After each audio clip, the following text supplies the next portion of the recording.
Hello, everyone, and welcome to another author interview here on Tales from the Wandering Scribe. I'm your host, Gabriel Garcia, otherwise known as the Wandering Quill and the Wandering Scribe.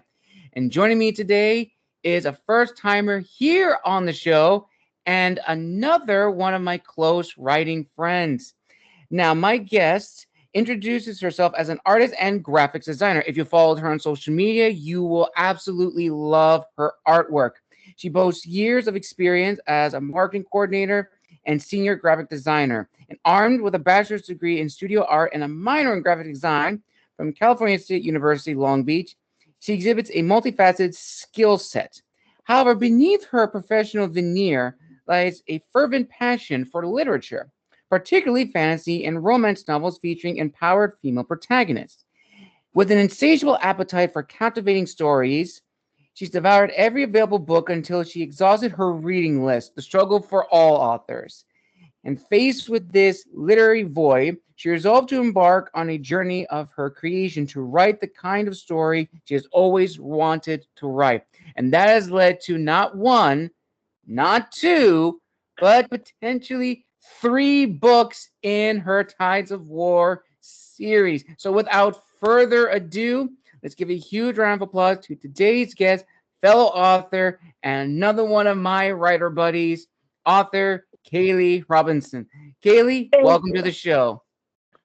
Thank you so much for having me, Gabriel. I really appreciate the time. This No is my problem, Caley. first ever interview, actually. So, uh, Oh, you're going to be fine, Caley. You're absolutely going to be fine. So, before we dive into your book series, is there anything else you'd like to share about yourself? Any tidbits that wasn't covered in the introduction? I my series is the Tides of Fate series, and I'm working on book three right now. Potentially 4 to 6 books total. We'll see how this goes. It just depends on kind of where my characters take me, and I'm just along for the ride, just like everybody else, and it's just so fun. And then additionally, like I never set out to be a writer, never set out to be an author. I just working in marketing, I was driving down the 405 for an hour there and then an hour back. And then I didn't have any time to paint anymore, which was kind of destroying me a little bit inside. So that's how I wound up starting these books as a creative outlet. So um, that's really how the whole thing began, to be honest. Absolutely. That's actually really, really cool, Haley. And as I said, viewers and listeners, if you follow Haley on her social media, you will be amazed by her artwork and just the amount of detail. And we'll touch on that a little bit later when we get to the business side, because Haley and I are actually part of a group, which again will be mentioned later. But before we get to that, let's actually talk about your series, Kaylee, The Tides of Fate. Now, do you have a few books in the series that you'd like to share with the viewers and listeners? Well, I always think it's a very good idea to start at the beginning. So, uh, Tides of Deception is book one. Um, it is pretty short. It's kind of a little thin. And then you get the Tides of War, and then you just have this monster. And yeah, so that's kind of what I have so far. And then book three is called Tides of Gods and Men. So the pacing of it in the beginning of Tides of Deception is a little bit slow by my standards. Hmm. So people have said it's really like rapid fire, and I'm like, I guess. But the first few chapters kind of ease you into the world a little bit, kind of get you familiar with like where you are, who the main character is, and like her mindset going into the ordeal that she winds up having to accept essentially, and why she does accept it at the beginning. So it's kind of paces out a bit slow in the beginning, and then it just builds and builds and builds and builds and builds, and then you have the end, and then you have Tides of War, and then it just rocket ship. It's amazing. um and like book one kind of especially after writing book 2, I realized that book 1 just sets the stage. It gets everything down. It gets you familiar with all the characters and the world you're in and like the general dynamics. And then I just have so much fun in book 2. I just pop off. It's amazing. Awesome. Awesome. So before we dive more into the Tides of Fate series, let's talk a little bit more about you, Caley. So in your bio, and also as you said before, you didn't start off as an author, as a writer. You actually specialize in graphic art and design. Like you built your whole career based upon that. And again, viewers and listeners, you have to go and check out her social media page because it is incredible. Thank you. So where did this, you're welcome. So where did this sort of creativity come from, Caley? Were you always a very creative person growing up, or did this draw to the artistic world sort of just come about through family, friends, an interaction, or just out of the blue? Well, it kind of starts off a bit sad. So I'll kind of warn you there. Um, I've been drawing ever since I was a kid, probably before I could walk, just scribbling with crayons like everybody Mm, really. And then when my father passed away when I was 6, so there's a sad part, and it's okay, I'm okay. But like my kindergarten teacher came to the funeral and gave me this like pink briefcase with a bunch of art, um, like crayons, colored pencils, markers, and all that mm, stuff. So I kind of clung to that a bit, and then throughout my life after that, I've kind of used art as a means for escape or just a way to kind of express myself because I was, raised by a single mom at that point, so I didn't really have a lot of friends growing up. So I kind of understand that whole dynamic of um, like being lonely and looking for like a way to express myself when I like there's no one to really listen. And through that, I've kind of grown and grown, and I'd sit with my best friend Sam, and actually we were homeschooled together for 2 years. Very bad idea. We goofed off the entire time, and so she would be playing Kingdom Hearts, and then I'd be drawing like the cover, or I'd be like, and then we'd switch, and then I'd be playing Kingdom Hearts, and then she would be drawing, and it's just we kind of took turns like that. I always had a sketchbook wherever I went, like because I hated being bored. I think that mm. was probably one of the biggest driving factors is I hate to be bored. And I'm older. I was born in 94. So this was before like the internet was really taking off and like before cell phones were super like a thing. So like the original iPhone, I think I had one. So it's one of those things. It's like there isn't like a lot to do like there is now. Like you can just go on your phone and doom scroll for a few hours if you Mhm. have nothing else to do. Back then you couldn't really do that per se. Like you have so I would carry a sketchbook with me everywhere I went. I had it in my bag usually. And then I would just draw whenever I was bored, and I was bored a lot. So I got pretty good. And then in high school I took an advanced placement art class and got even better, and then it just kept pushing and pushing, and then here I am now. um I like to, and then during COVID actually I started painting, and I discovered that I'm actually really really good at painting. So I was like, oh well, that's new. Nice, very nice. And as a little side thing, as you said, okay, that you were born in 94, you're only 2 years older than me. I'm 96. I'm a 96 baby, so we're not that far off. Whoa, 30's creeping up on you, brother. Oh, don't remind me, don't remind me. But as you were talking about, it is actually, very interesting looking back, for us kids like the late 90s, early 2000s, like we didn't have like all the new things now when it came to creativity. Like, we had a sketchbook, those old Crayola markers. I had like a colored pencil set that I had from Michael's for a long time that I would just doodle with. Right? And it's I still crazy. I think I still have my original colored pencil set. Those things like never run out.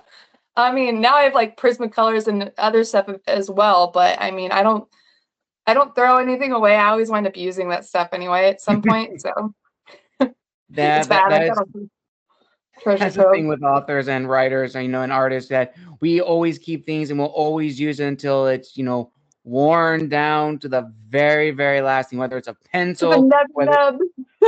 whether it's a nub, whether it's a notebook. We'll go through several notebooks, and it's just fascinating. Also, just really amazing to see how we've grown. Because you and I don't know if you know this, but you and I are actually very almost similar. It's like how we start off. Like as you said, you start off as an artist before going into the author world. Same thing with me. I actually I wasn't a good drawer. I was very, very basic when it comes to, like, I was like more Saturday morning Calvin and Hobbes kind of style of Yes, cartoons. Calvin and Hobbes. Let's go.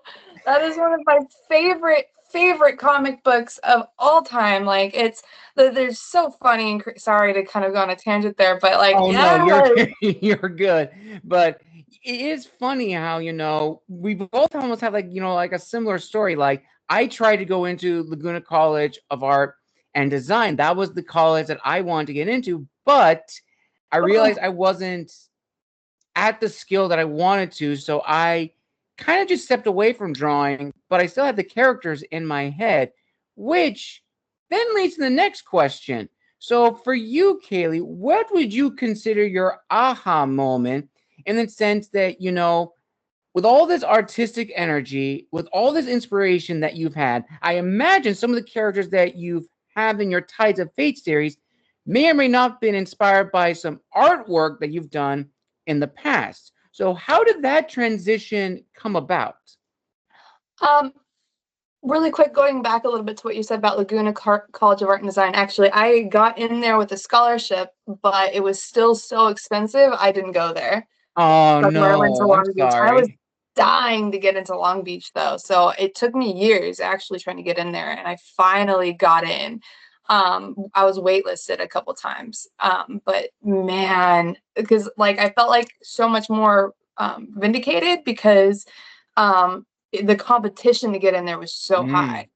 Mm. Because it's a state school and it's probably one of the best art schools in the country. So, I mean, Laguna College of Art and Design is amazing and their facility is pretty great, but it's very small and it's very like, actually I visited the campus. But and they're fantastic, but it's just not really I don't know how to say it.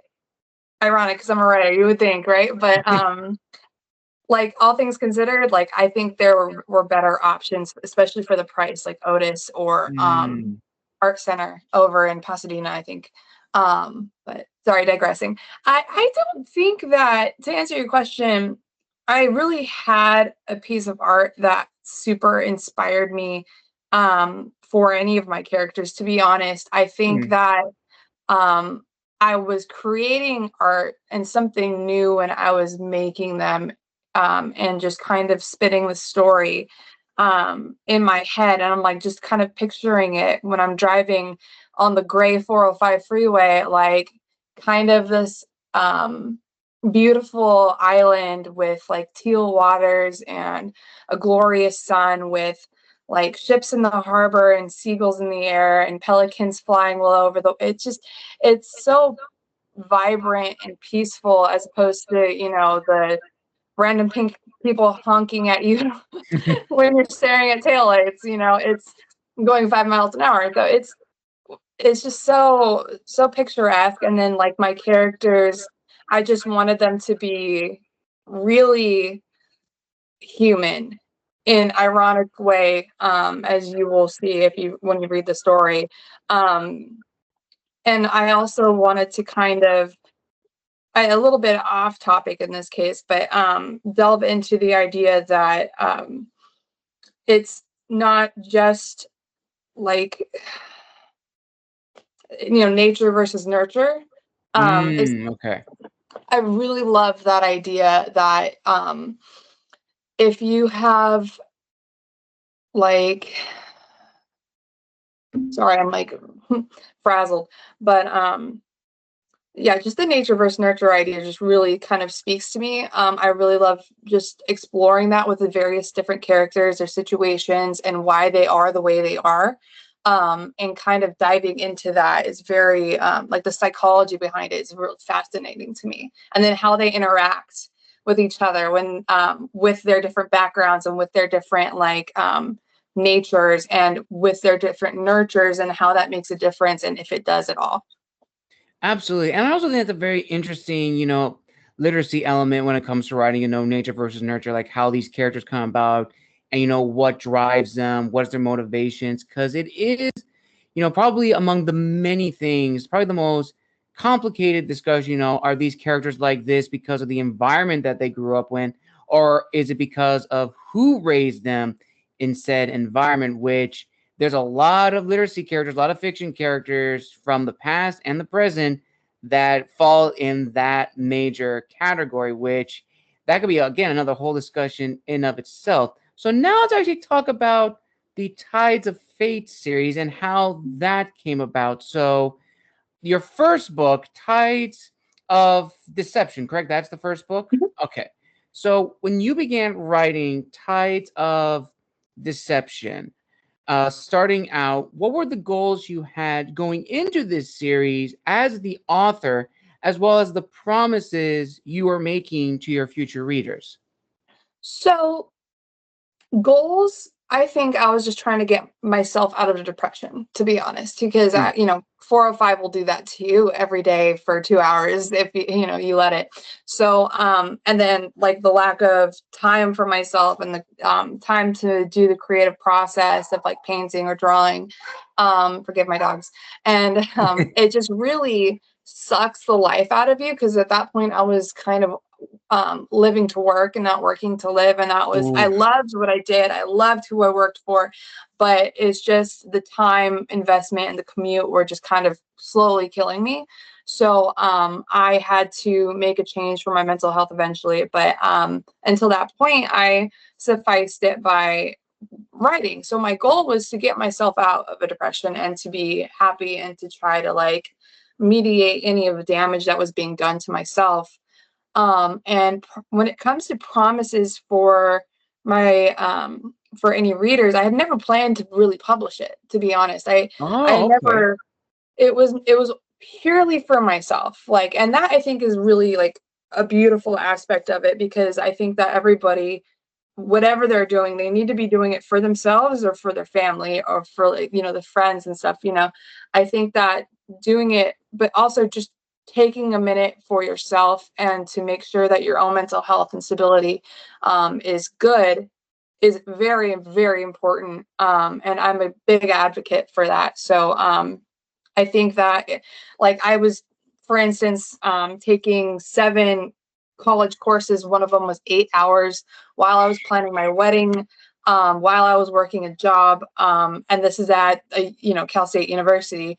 And it was absolutely brutal. But I had one of my college professors say, hey, I want you guys to make a promise to yourself to do something for 15 minutes every day. I don't know what it is, whatever you want it to be. And I'm like, you know what? I'm going to take that time. And I explained it to him. I'm like, I'm going to take 15 minutes for myself to do whatever I want every day. And then that helped me tremendously in my mindset. So when it came time to like, especially when I was working and everything, doing that down like driving down the 405, it's like I took the time for myself, for my mental health, to make sure that I'm okay and that I'm like, stable essentially, which is a strong word for me because I'm a little crazy. But yeah, it's really, I think, important. So when it comes to promises for my readers, I'm still trying to maintain that I'm doing this for myself because I love it, for fun, and that if you guys want to come along for the ride, I would love to have you. So the promises to the readers is kind of a tricky question for me to answer, because I love my readers. They're all fantastic people. They're all super funny, like nice. I love getting the messages like, why did you do this to me? It's the best thing in the world. But I don't promise anything, because I don't I'm not doing it just for them. Like at this point, maybe a little bit, but I make no promises. I'm not guaranteeing that like Cassia, my main character, is going to pick the person that they want. I'm not going to guarantee that she's going to live through this. I'm not going to guarantee that any of my characters, period, are going to live through any of this. So it's also scary, but it's also really fun at the same time. It's an adventure. We're going on an adventure. That's absolutely true. And, a lot of authors, Caley, that have been on the show have said very much, the same thing, that, they started writing, just for themselves, as a way to like show like, I've had this story with me for a long time. And if I make the decision to publish it, I'll absolutely publish it. And sometimes they don't. I had one guest, Zaid Hassan, who was on the show last week, said he had a whole storage locker filled with books, short stories, and poems he's never published. He's just written them just to write, and they're just stored away. And he said that, it took time to realize, I have these amazing stories and I want to share them with, everybody. And that, of course, will lead to some later questions down the road when it talks about, that sense of vulnerability, showcasing oneself, and really the connection of, modern social media and the author and their relationship. Before we get to that, let's talk a little bit more about, the overall reaction to that. Or did you have a question to that? No, I was going to add, because I think that's really admirable, because it's hard. It's really hard as an author to put yourself out there and to like kind of be laid bare before anyone who wants to read what you've written. And then it's also kind of funny in the same way, because it's like if they read it, then you're exposed. But if they reject you and don't read it at all, that's also like, okay. But at the same time, it's not super bad. But for like 2 months, I was begging people to read my book, like even family and friends, just to see if it was good, because I had no idea.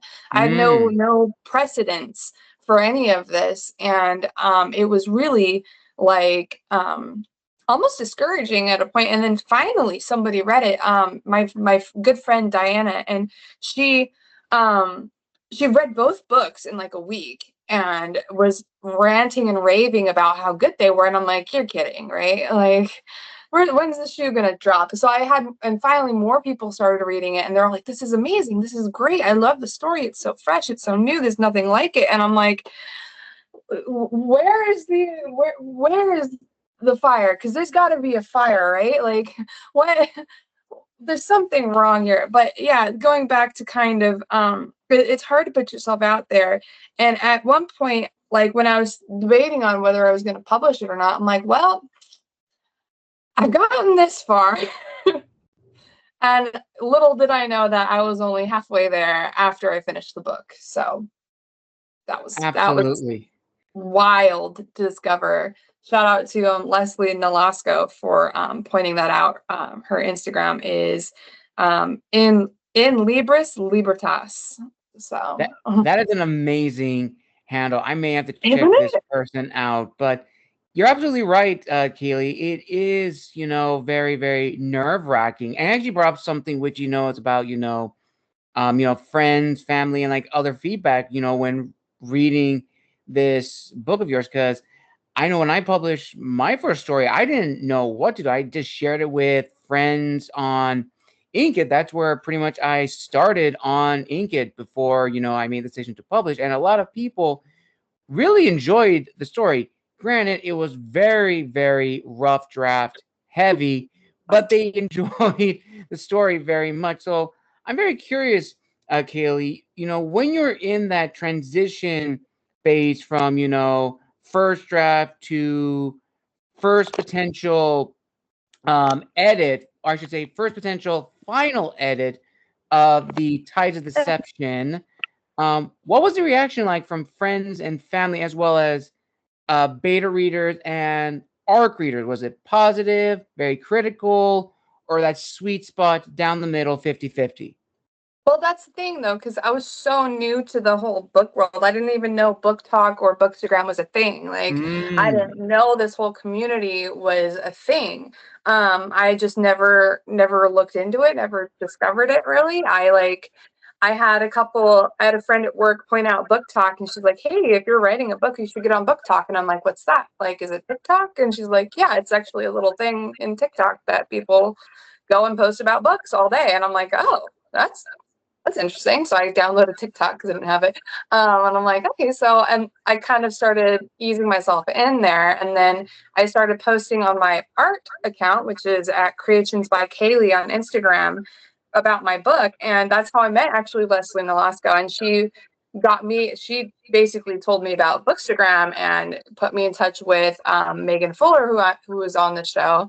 Amazing person. And then they got me in touch with my editor, Kate Black, who is amazing. All three of those women are just phenomenal.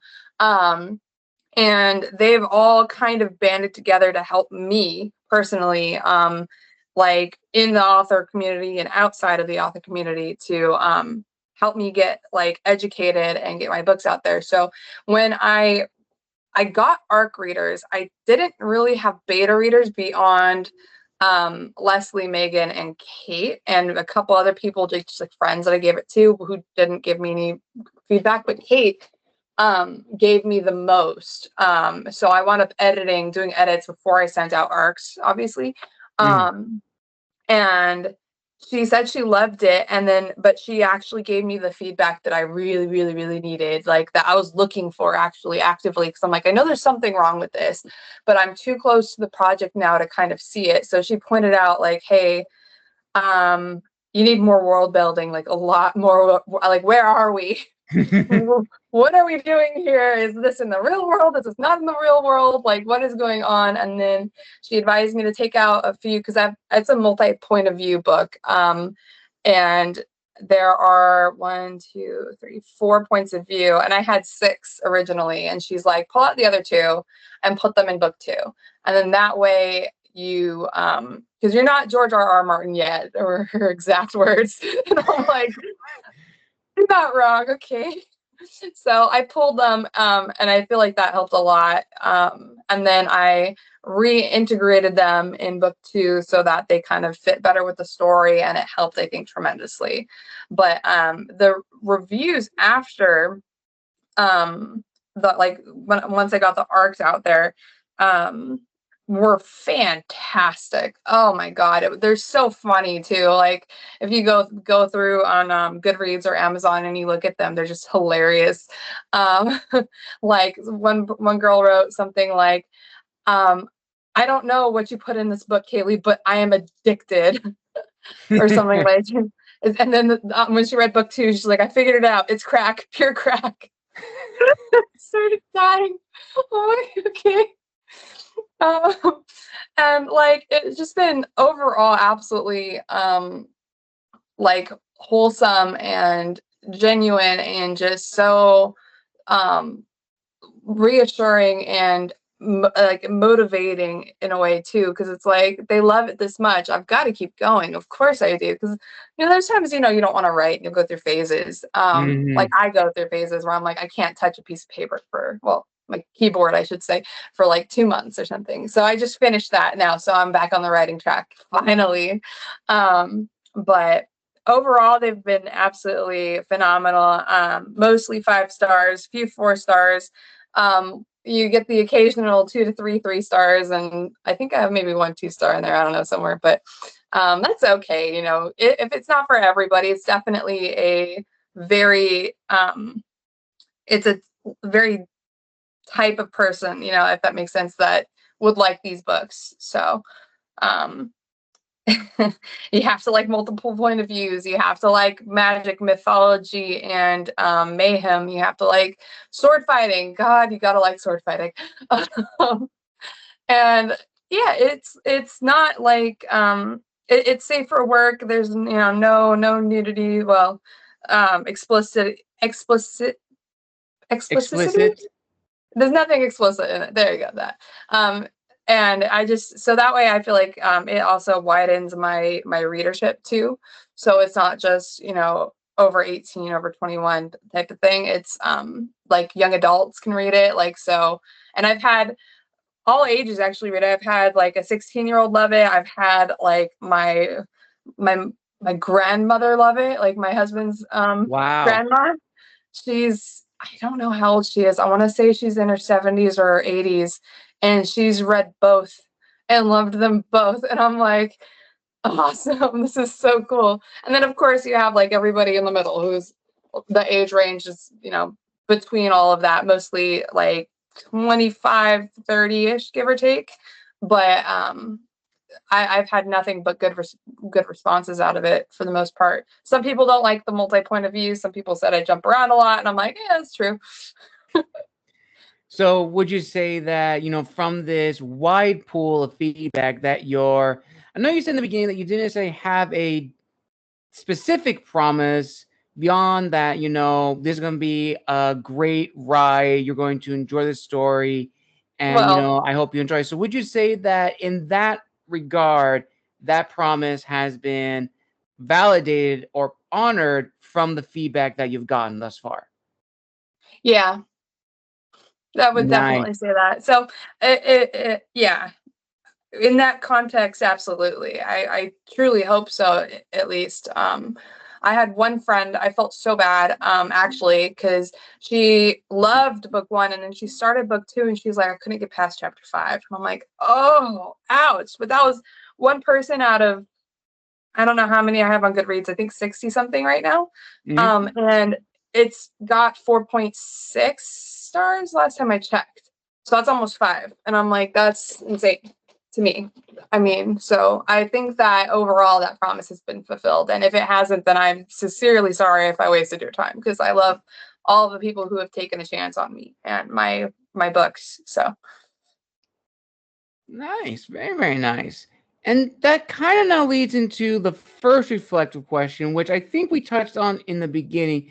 And that's, of course, an author's relations with social media. But to lead up to that, I'll add some context to this question, okay? Because it's one of two thought-provoking questions in the interview. So brace yourself for this one. As authors, when we begin writing our first book, we take a little piece of ourselves and imprint our book with our identity. And I know a lot of authors have this discussion on, separating one's identity from the work, but we can't help it, especially if it's our first work. And when we make the decision to share it with others, we do kind of leave ourselves open, especially now with social media, especially also being an indie author in today's social media climate, because it's a double-edged sword.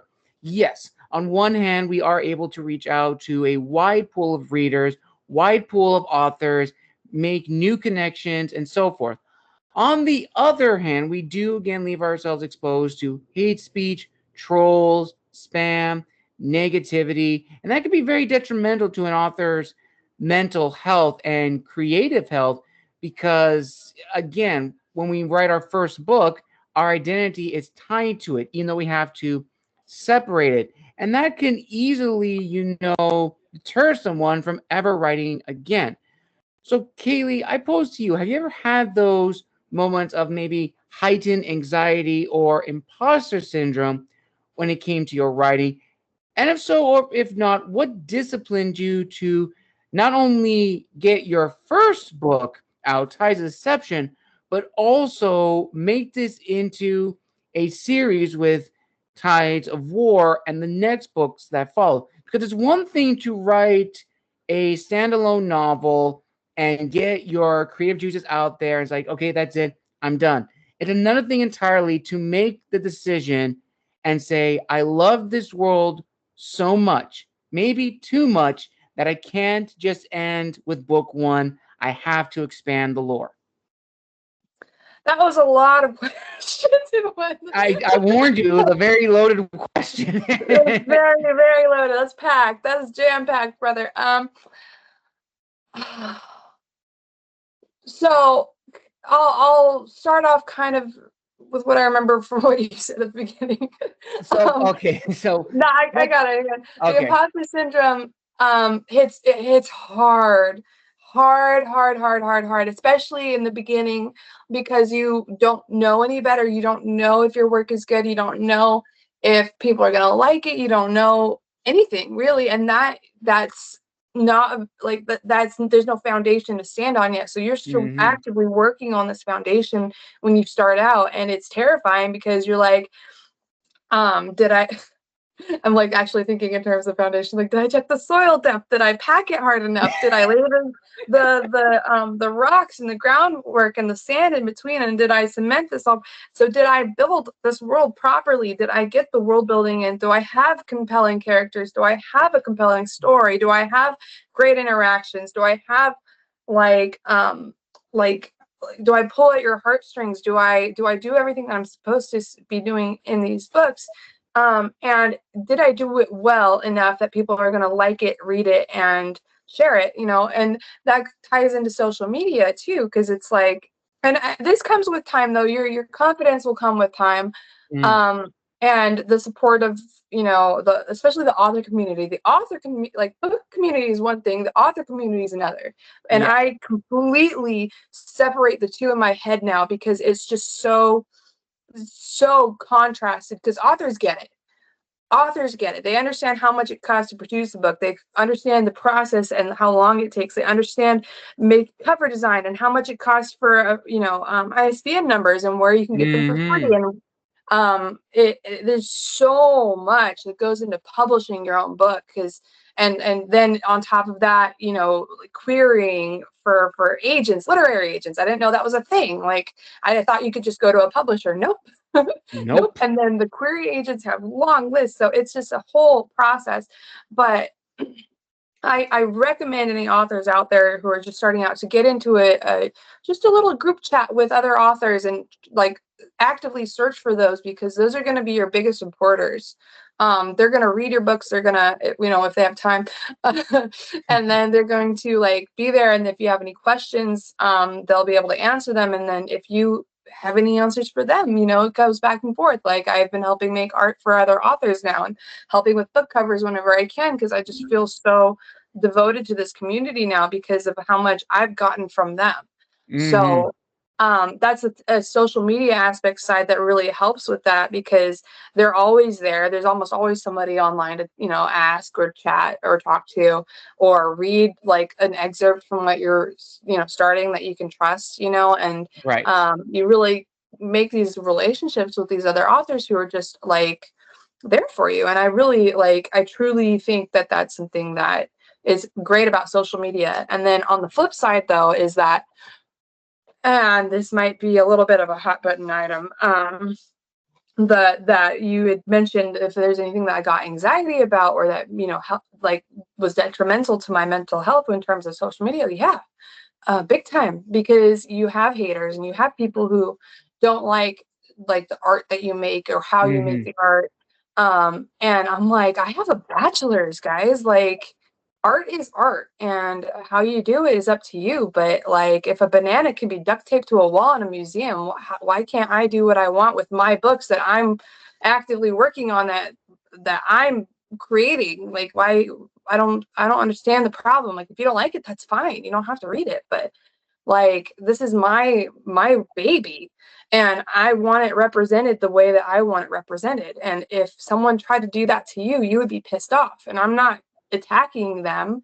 I'm not going at them like saying, hey, screw you, like, I'm Mm-hmm. just trying to like open this dialogue that's of respect. Like, just respect me. That's okay if you don't like what I'm doing, if you don't agree with my art, or if you don't agree with, but I don't do anything explicit. I don't do anything period explicit, and like nothing.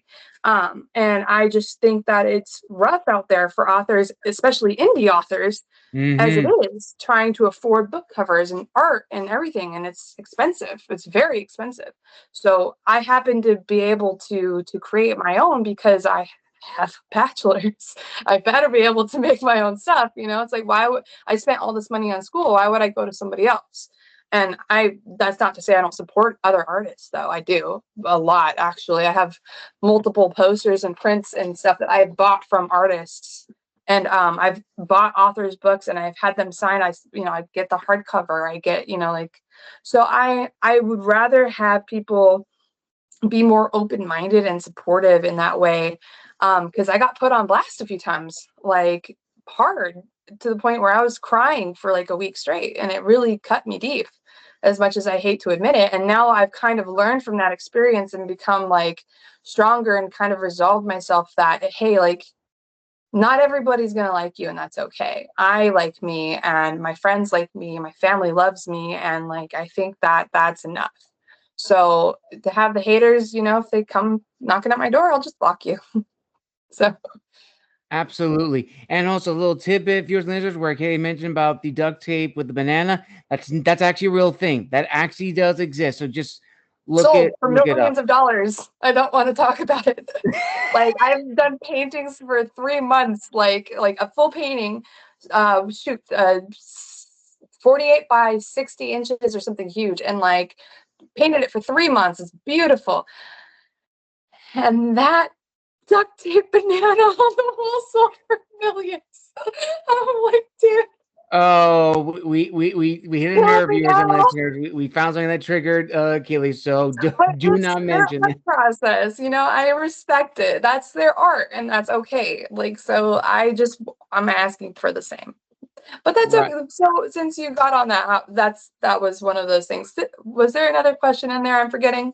I think it was like, the follow-up to that was, what disciplined you to continue with this series as opposed to just writing one book, The Tides of Deception?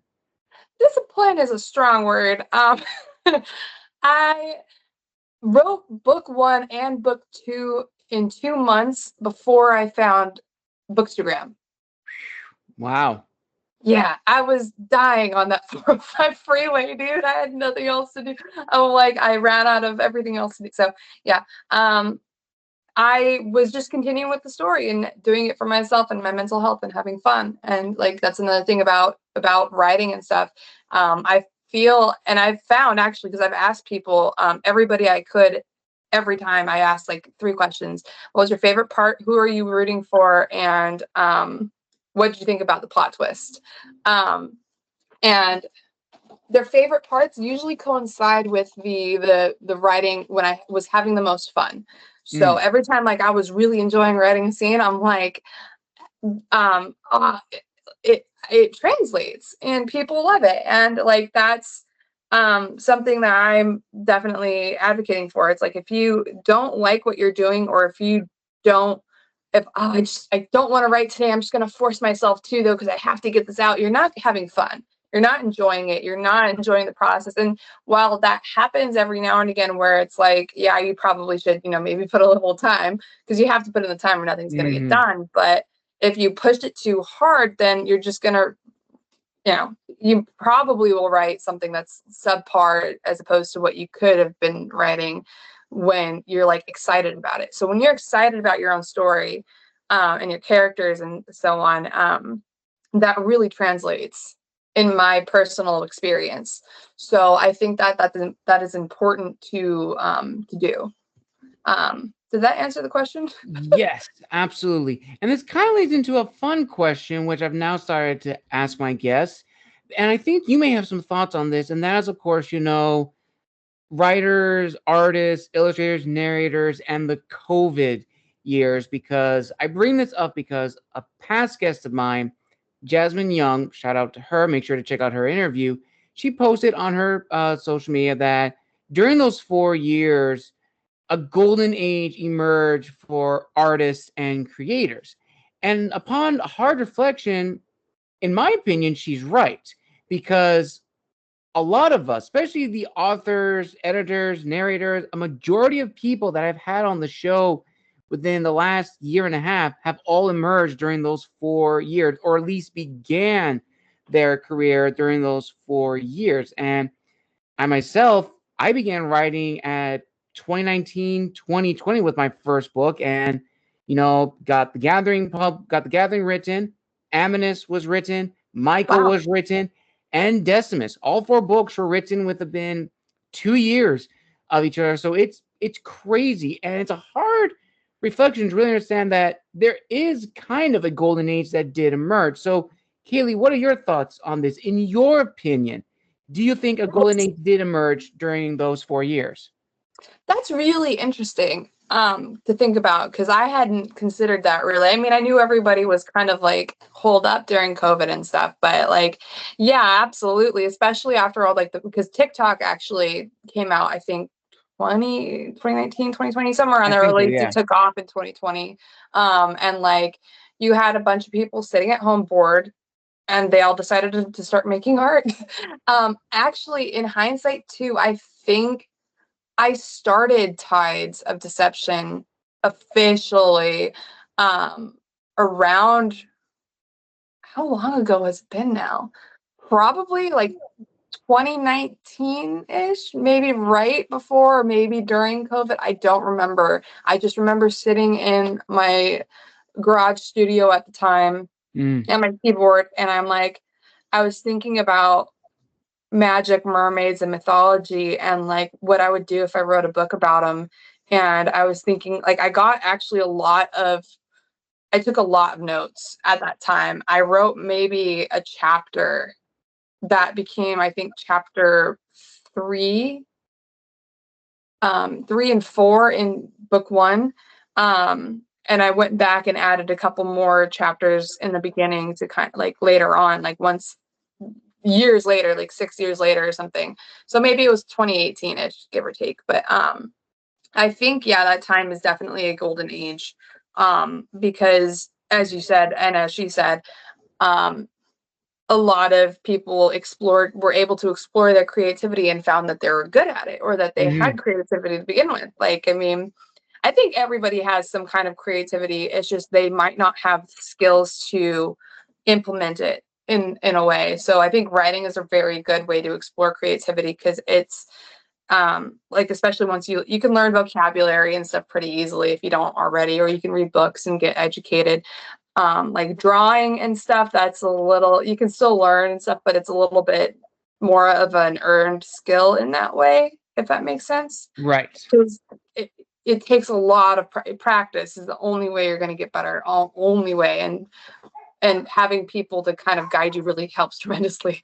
But having done both the self-taught and the teacher thing, so I think that definitely a lot of people had time to explore their creativity and to learn to be creative and to learn how to make art and crochet and knit or write or what have you. Or the epoxy pours became or like painting pouring. Have you, with the little cups filled with paint, that became a huge thing during COVID, I noticed.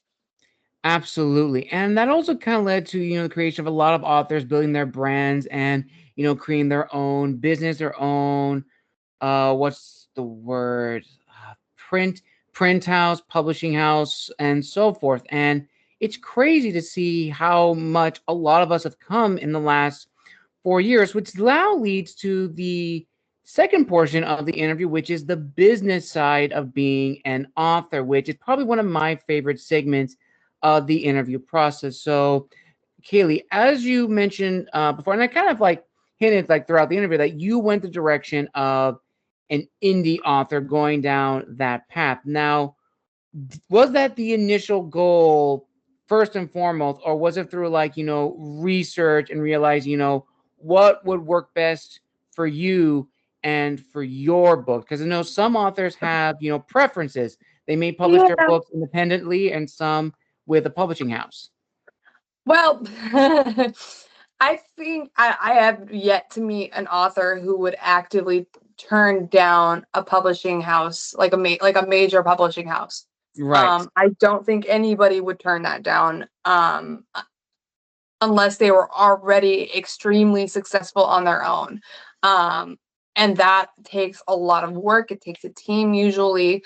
It takes graphic designers and book covers and personal assistants and so on and so forth. There's like legit like groups of people, teams working on books. So to have a publishing house supporting you and paying you up front for your work, that's a career, and that's something you can live off of, as opposed to waiting every month for Amazon to Mhm. pay you out, or Yeah. every 3 months, however long it takes.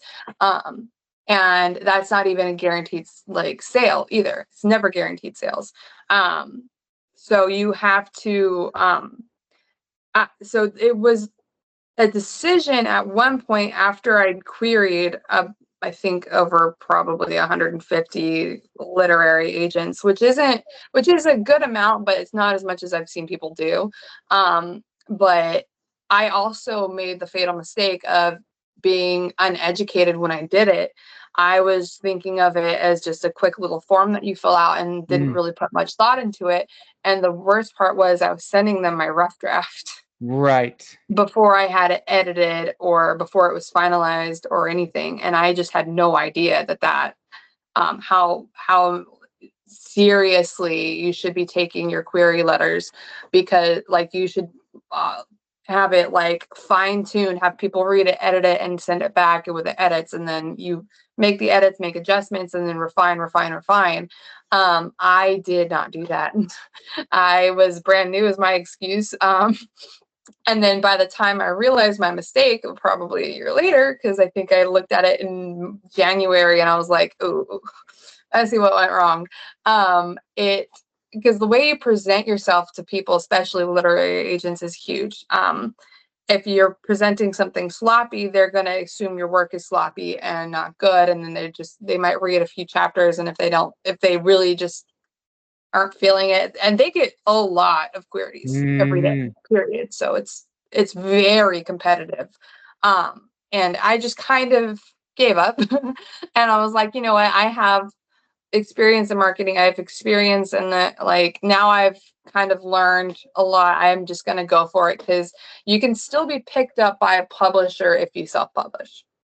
Absolutely. So, that is 100% true. and I discovered that a little later, and I'm like, I'm just going to stop querying now. And if it's successful, then people are going to recognize that. And if it's not, then that's okay. I'm just going to keep doing what I like to do. And if I get picked up, great. Absolutely. 100%. And, as authors, as you sort of mentioned earlier before, as we grow with, our work and really understanding, who we are and, what we write, that also comes down to, again, understanding our audience when we publish our work, because our audience can change, over time from our first book to our most recent book. So I am curious, Caley, for you, did you have a good idea of your audience? And in your opinion, when should an author take into account their audience? During the initial drafting phase or during the initial editing phase? Now that's kind of a tricky question to answer based off of a marketing standpoint, because are you creating the product for your audience, or are you creating a product and then like for a specific audience in the process? So it depends on how you're looking at it. Or do you have a ready-made product, like say you just wrote a book like I did, and then you have to find your audience? Right. So it depends on which one you are in this case. For if you're know your audience at all times if possible. Me, I was writing it for myself, so it's a little bit different in this case. I figured out my audience when I was writing it, and as I was like who would like this, like was, you have to have your mindset, and like, who do I think would like this, and is that true? And so my audience, in my opinion, since it's an epic fantasy romance, so I've had my husband read it and he loved it, so I was like, okay, so guys can like this.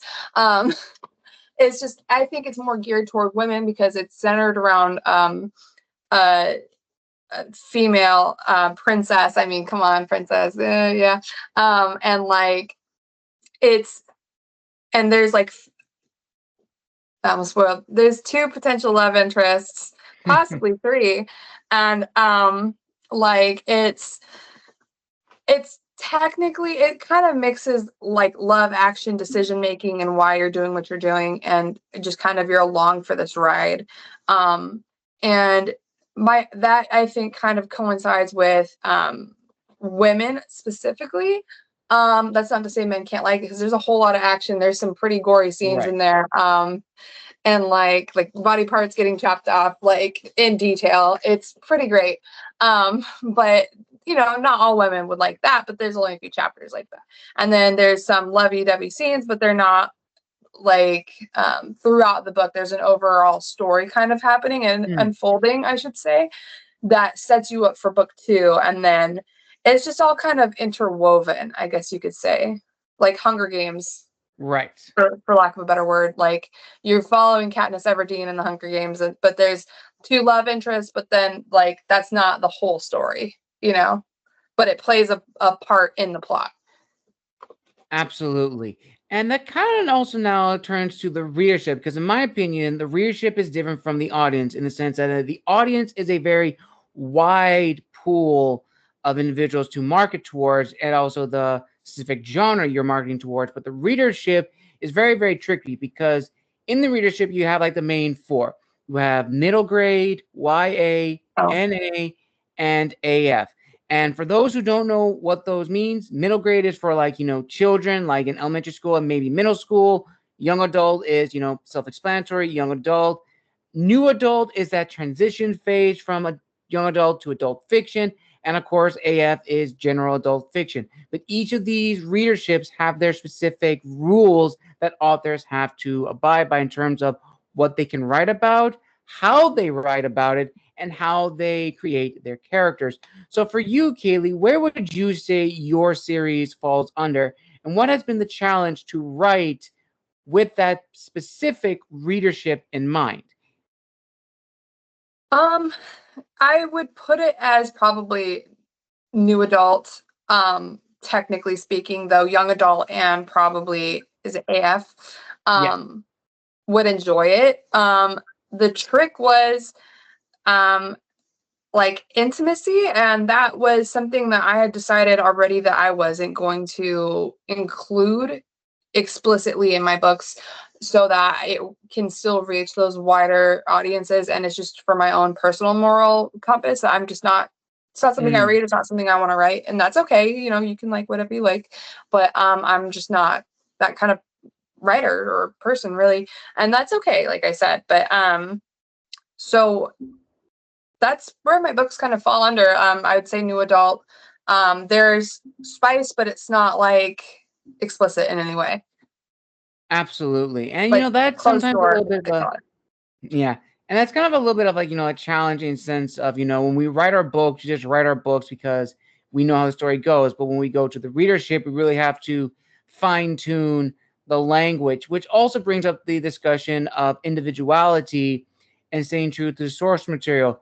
By that, I mean, the stories that we ourselves have grown up with, and we want to harken back to those feelings, those emotions. So for you, Caley, what has been the struggle of trying to balance your individuality, not just as an author, but also an artist, but also, again, making sure to show respect to the works that you've grown up with? Because let's be honest, as authors, some works that we've read growing up, they're going to find a way into our own books one way or another. That's a really great question. I So I'll focus on the author aspect, because the art side, I paint whatever I want. I do what I like, and I just, as long as I like, especially pretty things. Like I like to make things pretty, and that's okay. Like I'm not one of those people who's just gonna sit there and paint like all black all the time and like make it like always depressing. I'm looking for the light in the world that I can add to, essentially. Right. Because I think that there's enough darkness and hate and crap out there that we don't need anything else. We don't need to add to it. I think that expressing that's great, but at the same time, I want to put something out into the world that's beautiful. And that's how I feel about my books too. I mean, there's some depressing aspects, and there's like some trauma that happens, and there's like shit show after shit show that happens, and it's just how you deal with it and how you keep moving forward and how you take a breath and you breathe and you wait and you just, what can you do now, and how can I move forward in this moment? And then that's how you can get through some of those really just traumatic parts. And I hope that people kind of take some of that to heart. It's like, you got to take a minute and breathe and just give yourself a second, and that's okay to do.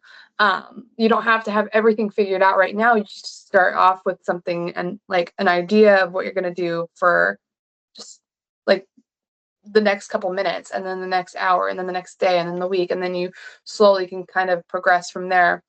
But in terms of inspiration, I guess it's kind of what you're asking, right? Like, And like, sort of like the inspiration, because, well, by inspiration, I mean, there are going to be books that we read, and things we like about certain books are going to trickle down into, the creating process. And it's like, oh, I like how this author approaches character, so I'm going to make my character the same way, or how they write their world building, I'm going to do something similar. so try my darndest not to read any books when I'm writing, and nothing. And it's really hard because I've got a long to be read list for that reason, actually. But I try not to, because I don't want to feel influenced, and I don't want that imposter syndrome also to creep up on you, which will happen, and that's rough. And so that's a good way to kind of stay true to your own voice and not have that kind of influenced by any outstanding factors. That being said, I love movies and I love books, and Lord of the Rings is my all-time favorite movie series of all time, period. Probably my favorite standalone movies, like all three of them, top of the leaderboard.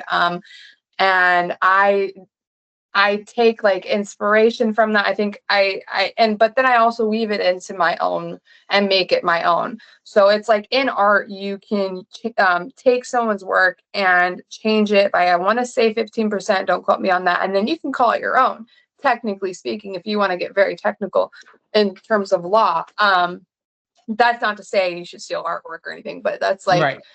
the legal aspect of it. But I think that that's part of the art process, is that almost nothing's going to be original. It's going to be done at some point, somewhere, some way, somehow. So taking something and making it your own, like, and drawing inspiration, I think is part of the creative process. And that's really important too. And I just like to have fun with it, to be honest. Like I said, I wrote these books for myself. So I think I put "so it begins" at the end of a chapter, because I'm like, I have to do this. This is too cool. And then like I love Disney, like I love Aladdin, and I have so many homages like constantly throughout, and some are more subtle and others are not. Have you ever seen Anastasia? Yes, I have. So there's a part where Anastasia is talking and she's like, there was a boy and he opened a wall. And I have kind of that scene in my and helped her escape, but I have that kind of like that scene in my book. I was thinking about it when I was writing. I'm like, she's following him and he opens a wall and they walk through it. Like, it's really, because it was a secret passageway, and I'm like, oh, it's a really cool kind of like way to leave like this little nod, even if no one else will like ever know about it until now, I guess. But and I actually forgot I did that until the other day. I'm like, that was a nod to that, and I'll forget I put things in there. Like I have so many just little tiny nods to pop culture, to uh movies, to books, to everything you can think of. Like, I read this book series called Nobody's Princess and Nobody's Prize by, I want to say, Esther Fisher or somebody like that. And they're young adult, I think, maybe barely new adult at that, but probably young adult books, and they wove mythology and like in a way that I thought was so cool, that she put in like these names and I could Google the name and I'm like, oh, that's a goddess or something. So it was really interesting to me. And I'm like, but she never, like, the second book in the series, Nobody's Prize, the way it ended, it didn't feel like it was the end. And I felt like she would have had a third, but it never came. And I guess that these books are kind of my own OCD kind of way of like expanding on that, but in my own completely original, different way. Like, I wrote it how I would have done it. Absolutely. And also, the another thing to mention is, authors, is networking and growing one's brand and collaborating, which now I'm excited to share a little secret me and Caley have been hiding for a very long time. Now, if you follow our respective handles, you may have seen some tags with the name Audiomazes. Well, it's been a long time, about 4 months, and we can now finally say me and Caley, among many other authors, are a part of Audiomazes, Let's go. which is an exciting, revolutionary new company specializing in immersive audiobooks. And me and Caley have been honored to be part of it and write stories. Now, Yes. for for legal reasons, we won't go into specifically the kind of stories because we want to be a little surprise for all of our viewers. But we can talk about, how we got started. But I will turn it over to Kate to talk about her involvement with Audiomazes and how she sort of got involved. So, Caley, can you talk us through how you got connected with Audiomazes and what have you learned from this, collaboration working with so many incredible authors? Wow. No pressure. No, I'm just kidding. No, so I got started with Audiomazes through their CEO, Sophia Dujardin, and she is amazing. She's a phenomenal person, one of the most beautiful inside and out I've ever met in my life. And I met her because, for those who may know, Tides of Deception audiobook. She is my narrator, and she and Luke William Bromley are co-narrating, and they're also co-narrating of, can I say the title, do you think? Well, first to say that they are narrating a project of Caley's, just so that way Yeah. there's no legal issues, but they are Yes. narrating a project for Caley's as well as also narrating one of mine. And that is all we will say. And so I met her because she was doing my own, and it was this beautiful immersive work that they've done, and it's actually coming out here soon. They're finishing up the final touches, and it's gonna be out, and I'm so excited because it's so good. Oh my god, you no idea. It is unfreaking believable. Like the sound effects, the surround, like the different, the sound coming at you from different areas, like sound effects, like blades clashing and footsteps in the ocean, and it's so cool. But that's how I got affiliated, because Sophia came to me and she's like, hey, I love your writing. I'm actually starting this new business called Audiomazes, and I would love it if you came and wrote a short story for us. And I'm like, dude, yeah, absolutely. No questions asked. And I was on board immediately. And I think they came around December, November, around there.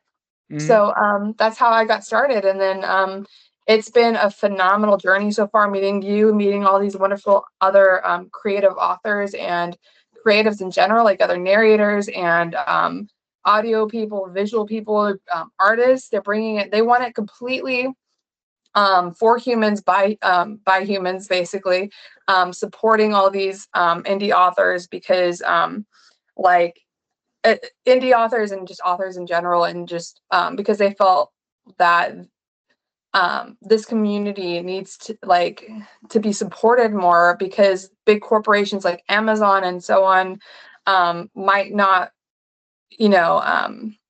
give authors what they need, and they're not really being fair to them, especially indie authors. So I mean, whether you agree with that or not is okay, but this is kind of their standpoint, in terms, not speaking for them, but to kind of give back to authors and give back to narrators and all these creative people who work so hard.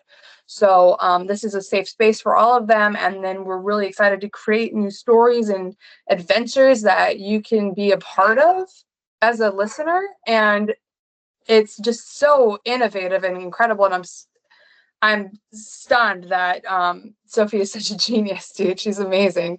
So I digress. Yes, and also make sure to check out Sophia's first interview here on the show. That's how I actually reached out to her. She's phenomenal. She's amazing.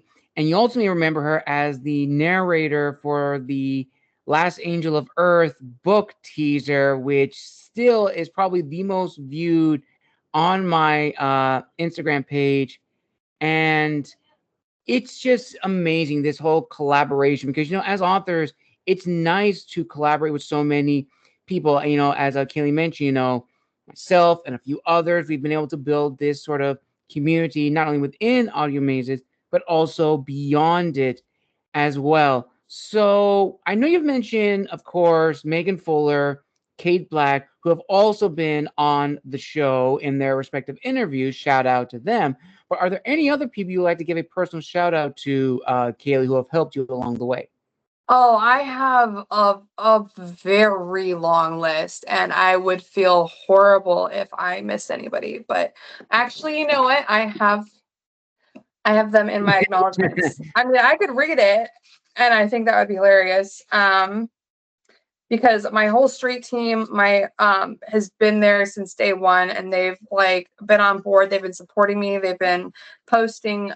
They've been sharing. They've been pushing out all of my stuff, and it's just unbelievable to me that people would go out of their way to help me, and it means the world to me.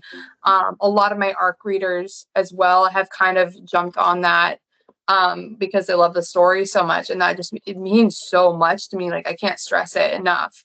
But yeah, no, I have it in my acknowledgments. Each one has gone above and beyond for me, and I can safely say they are the kindest, coolest, morally sound people I've ever met in my life, and I will never be able to repay them for all that they've done. I am left speechless by their utter love, devotion, and philanthropy, and I will never forget it. So thank you all. My friend Diana Adams, so she was the first person to read my books, and has been a crazy supporter. Probably my number one fan. Don't tell anybody. And then my family, Kimberly Davis, she actually also, she was close second to finish. The same day she texted me, I'm like, you gotta be kidding me. Megan Fuller, Kate Black, Leslie Nolasco, and then hang on, I have the whole list somewhere. Oh yeah. AJ Sterling, Alyssa Seifert. I'm gonna go down this list really quick if that's okay. Absolutely, you're fine. I can't forget anybody, and I'd feel terrible. Amy Clark, Anna Woods, Ashley Bultena, Carolyn Arnold, Crystal Doheny. If I butchered these names, I'm sorry. Heather Kearns, Helen White. Oh, Helen White, amazing. I love her. Jada LaBelle, also amazing. All of these people are so great. Jenna E, Janet Cass, Cass Cobb, Kate Black, Lacey, Almerza, also phenomenal woman. Lindsay Adams, Lisa Davis, Laura Wren, who's also a really great writer. Megan Lee, Mimi Planche, Millie Trinidad, MJ, Naomi Johnson, Pipa Elcott, Rumesa Rose, sorry, Sabine McDaniel, and Sammy Samira, Cheyenne Rambo Cromer, and Shelby Allen, and then Olivia, who's in my author group. I have a list, I legit have a list of just amazing people who have been there. LCB also, and then there's one more person whose name is not coming to my mind right now, but there's so many more. There's way more than that, and that's just kind of the tip of the iceberg of just support, who've just kind of been there for me, and I said, I cannot and will never forget it. So awesome. If I'm going to the Oscars someday, they're gonna be on the red carpet. Nice, very, very nice, Caley. Well, we just have last two questions, and I'm actually going to change up the second to last question because it's a big one. So I'm going to say this. So I've been doing this show now for about 7 years, interviewed now 300 and I'm three, right? Yeah, authors. Well, 303 videos, 100, I think, 133 authors from that 300, which makes you 133, which congratulations for that. That is huge. And I've learned that, as authors, there are two paths for us: to be an author, to be known as an author. One's dedicated to storytelling, one's dedicated to marketing. And each path has its own set of hurdles and objectives. But the second path especially for first-time authors. Getting into the industry is the most enticing, but leads to a lot of unrealistic goals and expectations. Now, that's not to say that an author's first-time work cannot be an overnight success. There are exceptions to that, of course. But generally speaking, there is no guarantee that one's debut novel is going to jumpstart their success, but it shouldn't stop them from honing one's craft. What are your thoughts on this sort of discussion in the publishing industry?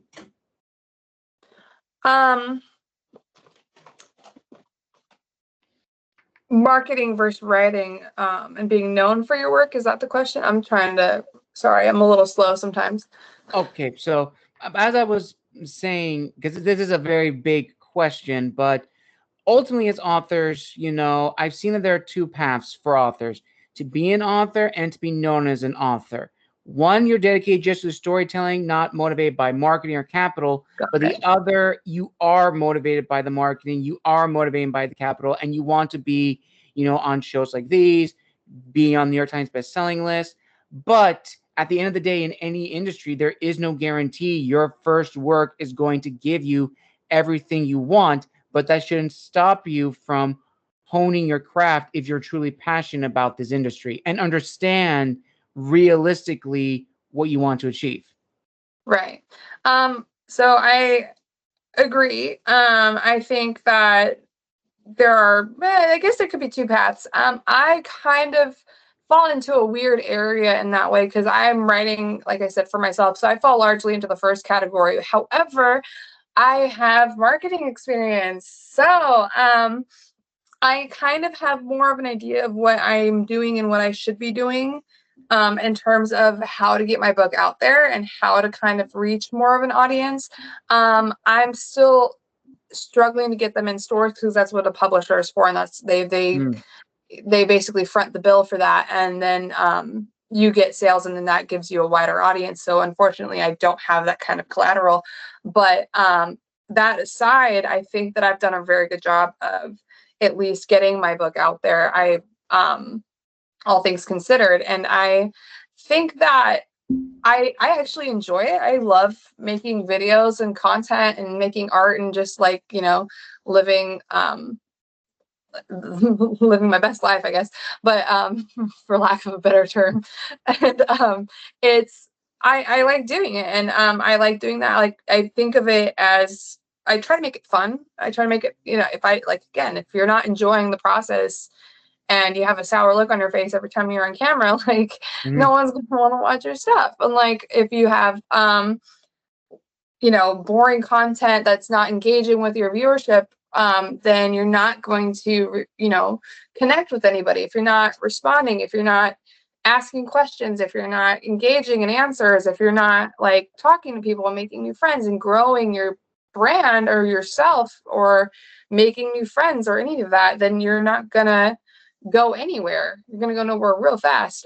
So you're setting yourself up for failure if you're not out there actively at least trying. I made business cards, and I was in line at Del Taco the other day in my car, and I passed it to the cashier because I'm like, hey, do you like to read? She's like, yeah. And I'm like, here, I think you would like my books. And I gave her my card with a QR code on it. It's like, you've got to put yourself out there, and you've got to kind of put aside any fear or any anxiety you have, because everybody's online now. It's like, you're just one more person, but at the same time, it's like you've got to make yourself available in that way to be able to market your book. You've got to you have to put it out there, if not yourself, and tell people about it. Do a little blurb from it and post, make a post. Otherwise, you're not going to be successful. And if that's not your goal, then that's okay, and that's totally fine. But at the same time, it's like, you've already put all this work into your book. Why wouldn't you want it to be successful?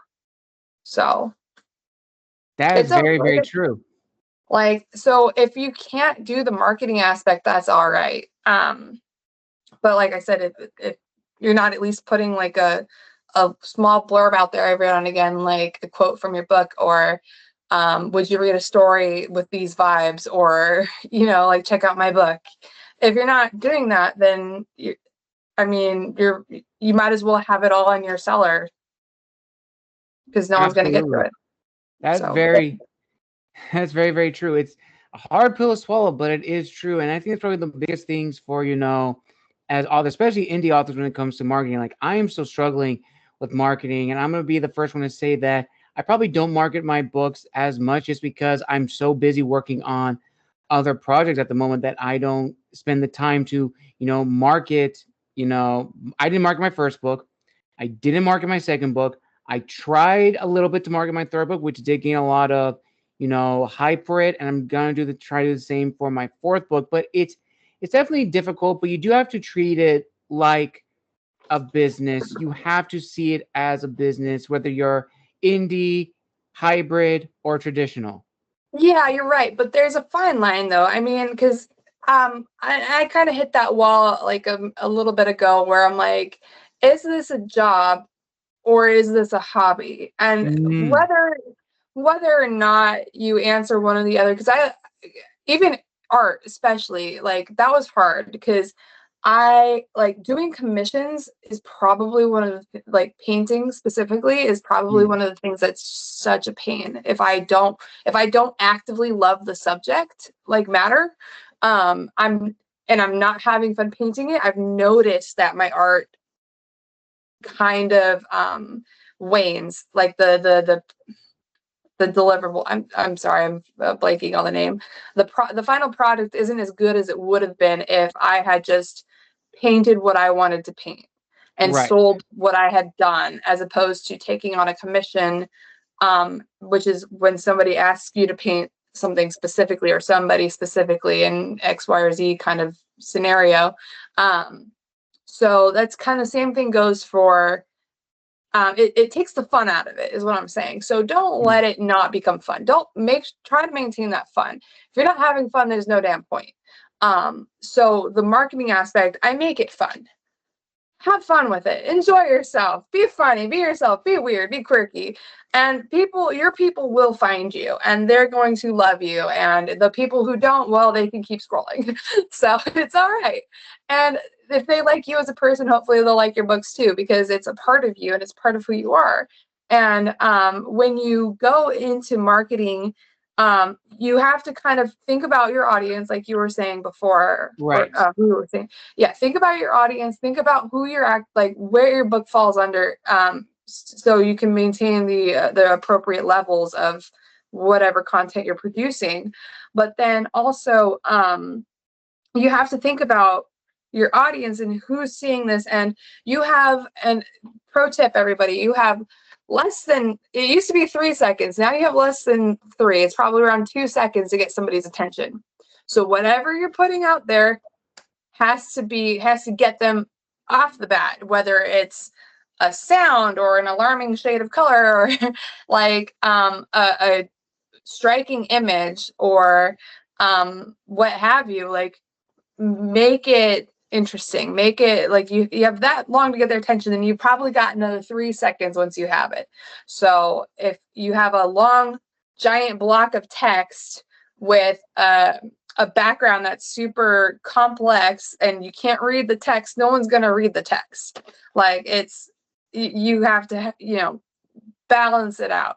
So you have to think in terms of design, and that really helps me because I've gone to design school, I've gone to art school, and I've been through marketing, and I've learned to combine the two. And then now that I've written a book, I'm applying what I've learned to my series.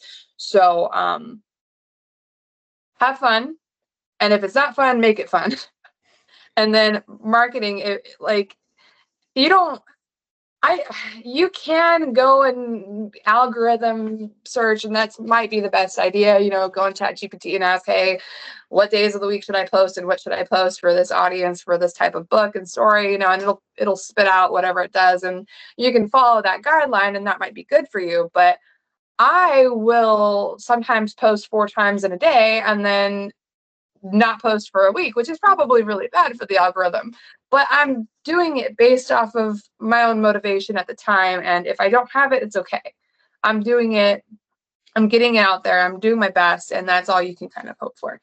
So, That is beautifully said, Caley. And honestly, it is a perfect way to end this incredible author's interview here on the channel.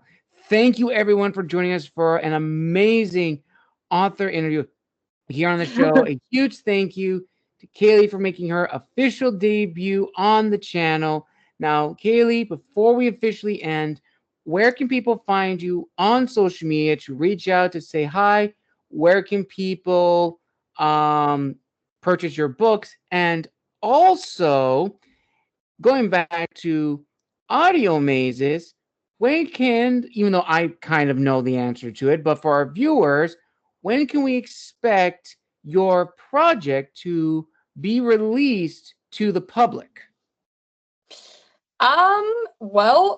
Okay, so first off, social media, my link tree is probably the best because my social media handles have been changing. Linktree / Tides of Deception, TIDES, Tides of Deception, DECEPTION.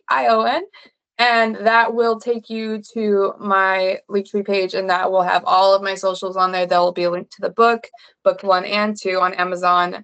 There's my website, my Instagram, and so on and so forth. For Audiomazes, I have no idea when the book is going to be, or the audiobook is going to be out, but are we allowed to announce the date it opens?